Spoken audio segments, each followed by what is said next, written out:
This is Sky News at 2, our main story. UKIP's leader runs again for Parliament, trying his hand in Britain's most pro-Brexit town of Boston.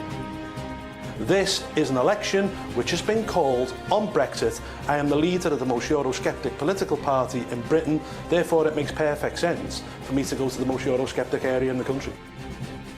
Jeremy Corbyn condemns insecure leaders and says it's time for a warmer style of running the country. Insecure leaders want to feel stronger by asking you to give them more power. I recognise strong leadership as equipping you with more power.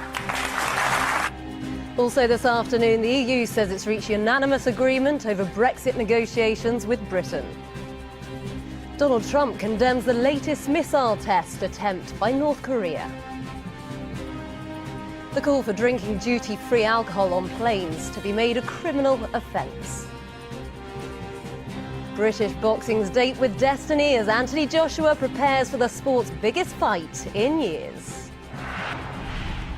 Good afternoon. UKIP's leader is to stand for election in Britain's most Eurosceptic constituency of Boston and Skegness, where three-quarters of voters backed Brexit. Paul Nuttall has failed to enter Parliament on several occasions, most recently losing the Stoke-on-Trent Central by-election in February. Speaking to Sky News earlier, Mr Nuttall insisted the fact he had no links to the constituency didn't matter and vowed he wouldn't quit as leader if he lost. You don't have to be from a local area to be an MP, OK? This isn't a local council by-election or something like that in Boston and Skegness. The simple fact is, this is an election which has been called on Brexit. I am the leader of the most Eurosceptic political party in Britain, therefore it makes perfect sense for me to go to the most Eurosceptic area in the country. Well, meanwhile, Jeremy Corbyn has defended his judgment and character, saying leaders who want more strength and power are insecure. In a speech this morning, the Labour leader was keen to promote a warmer style of leadership as he called on young voters to step up and register to vote. For many years, I couldn't see much beyond how so many political leaders manipulated us. Well, let's go live to Westminster now, and our reporter Sarah Hadjabagarian. Sarah, all the main parties out campaigning today. Indeed, it's been a busy day of campaigning. Jeremy Corbyn earlier in Whitechapel. The tragedy is, I could make the same speech today, and it will once again hold as true today as it did then. And Sarah, this news coming out today that Paul Nuttall is to stand, and this time in the very pro-Brexit seat of Boston and Skegness. Yes, it's an interesting choice because it was very much a seat that voted to leave the EU. However, Sarah, thanks very much for that. And of course, later on, Theresa May, the Prime Minister, is up in Scotland. She's visiting businesses in Aberdeenshire, where, of course, we will take her live within the next hour. Stay with us for that. Meanwhile, the President of the European Council says the EU's remaining 27 members have reached a unanimous agreement over their negotiating position on Brexit. Going into the meeting, Donald Tusk also said the past had to be dealt with before any future relationships with Britain were discussed. We all want a close and strong future relationship with the UK. Now, Britain's airlines say drinking alcohol, which was bought in duty-free on board planes, should be made a criminal offence. Airlines UK, which represents the likes of British Airways and Virgin Atlantic, has told Sky News that the move would help to reduce incidents of drunken air rage. Well, joining us now is the former head of the flight operations for the Civil Aviation Authority, Captain Mike Vivian. And Mr Vivian, talk us through, have you seen or experienced flights where alcohol is an issue? Hello, Rebecca. Yes, let's get this in perspective, first of all. Last year, about 250 million passengers through British airports, and we had about 480 incidents of passenger disruptive behaviour.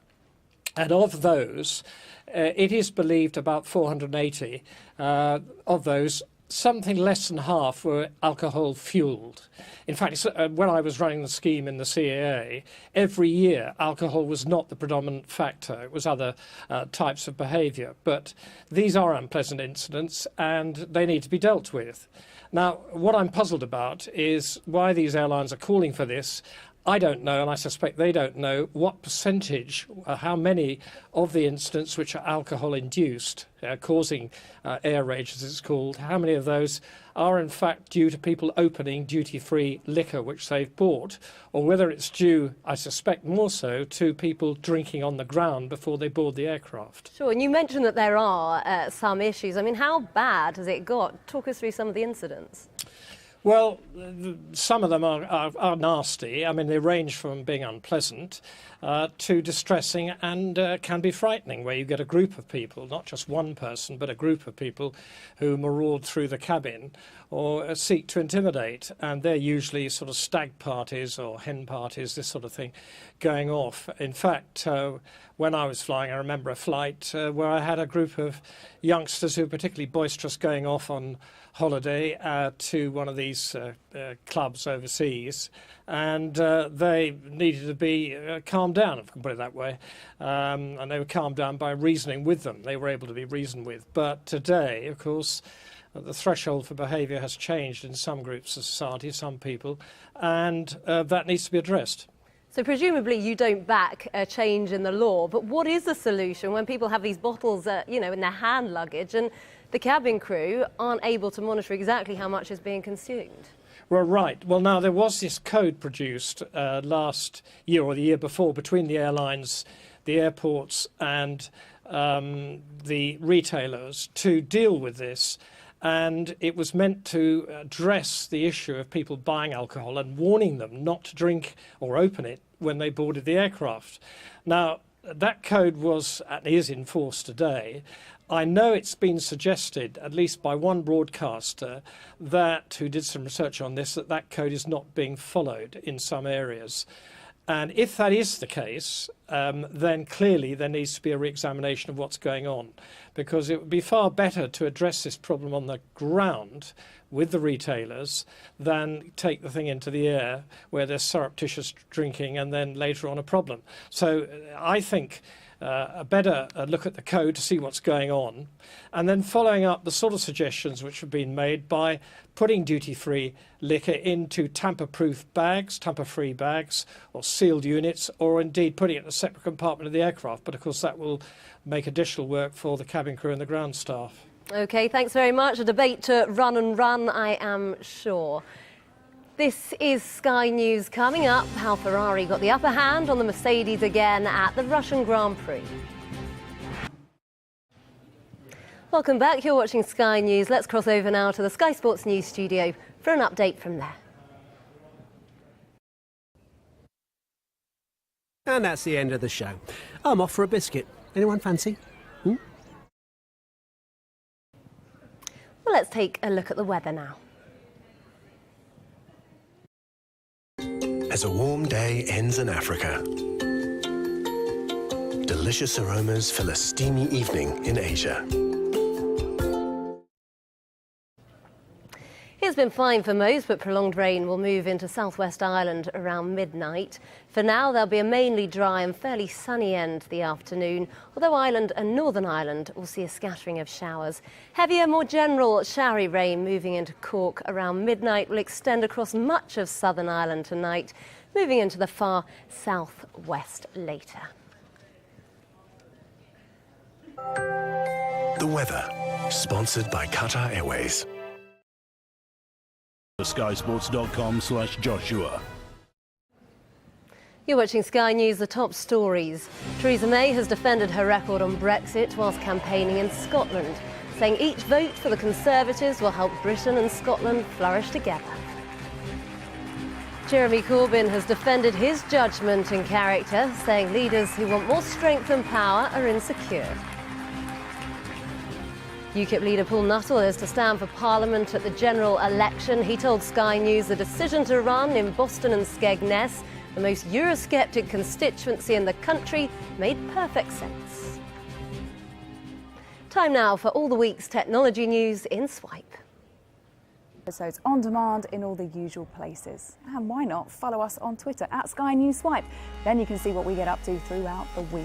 I'll be back next time and I hope you can join us then. Bye-bye.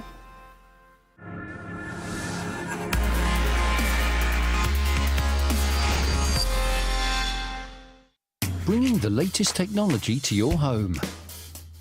The Swipe Report on Sky News is sponsored by Currys PC World and Philips Hue.